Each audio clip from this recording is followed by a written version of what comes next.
आसानी से थकान लग जाती है,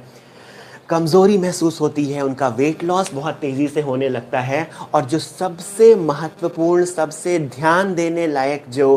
बेसिक सिम्टम, जो लक्षण पेशेंट दिखाता है, कुछ मरीज़ों में ऐसा पाया गया है कि उनके जो एब्डोमेन का एरिया है, उस एब्डोमेन के एरिया में उनको एक ड्रैगिंग सेंसेशन, एक खिंचाव, तनाव सा फील होता है एब्डोमेन के एरिया में, क्योंकि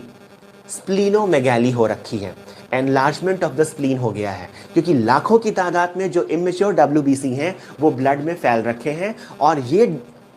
जो इमेच्योर WBCs हैं जा करके जो डिफरेंट ऑर्गन्स हैं जैसे कि स्प्लीन, वहां जाके एक्यूमुलेट, इकट्ठा होना शुरू हो जाते हैं। सो वो क्या करेगा, स्प्लीन को एनलार्ज करेगा, जो स्प्लीनोमेगैली की कंडीशन है, एक्सट्रीम स्प्लीनोमेगैली शो करेगा, वो वहां जाके कलेक्ट हो जाएंगे एंड उसकी ब्लॉकिंग द स्प्लीन को एक्सेसिवली इमेच्योर WBCs जाकर के ब्लॉक करेंगे। सो इस स्प्लीनोमेगैली के कारण, जो कि इमेच्योर WBCs के पैकिंग अप के कारण हो जा रही है, सो कुछ पेशेंट्स जो सबसे महत्वपूर्ण इसका जो लक्षण बताते हैं कि उनको एक ड्रैगिंग, खिंचाव, तनाव, ड्रैगिंग सेंसेशन फील होता है उनके एब्डोमेन में। अगर दूसरे क्लिनिकल फीचर्स की बात की जाए तो वेट, बहुत तेज़ी से वेट लॉस होना, भूख न लगना, रात में पसीने आना, धड़कनें बढ़ जाना, पीलापन, अलग सा बॉडी में अलग सी पीलापन देखा गया है। और क्योंकि WBCs जो हैं वो इमेच्योर फॉर्म में हैं और WBC का बेसिक रोल होता है इन्फेक्शंस को लड़ने के लिए, सो जो क्रॉनिक माइलॉइड ल्यूकेमिया के जो पेशेंट्स होते हैं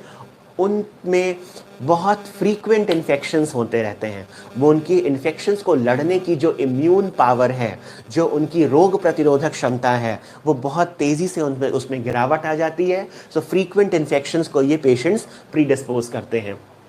और जो क्रॉनिक ल्यूकेमिया और अक्यूट ल्यूकेमिया के मैं अंतर स्पष्ट करना चाहूँगा।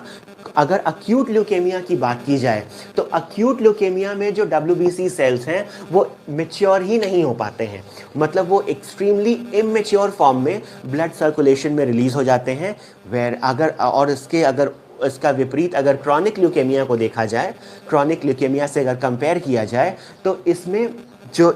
इमेच्योर WBCs हैं वो पार्शियली मैच्योर फॉर्म में ब्लड सर्कुलेशन में रिलीज होते हैं। अगर इसके पेरिफेरल ब्लड स्मीयर, क्योंकि जब पेशेंट्स आते हैं और उनके अंदर जब हम लोग ब्लड इन्वेस्टिगेशन या ब्लड की जब जांच करते हैं, सो ब्लड इन्वेस्टिगेशन में ऐसा पाया गया है कि जो पेरिफेरल ब्लड स्मीयर है इन पेशेंट का,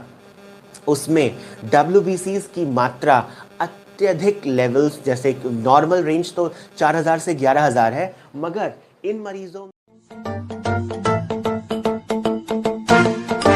जटाकटाह संभ्रम भ्रमन्निधिं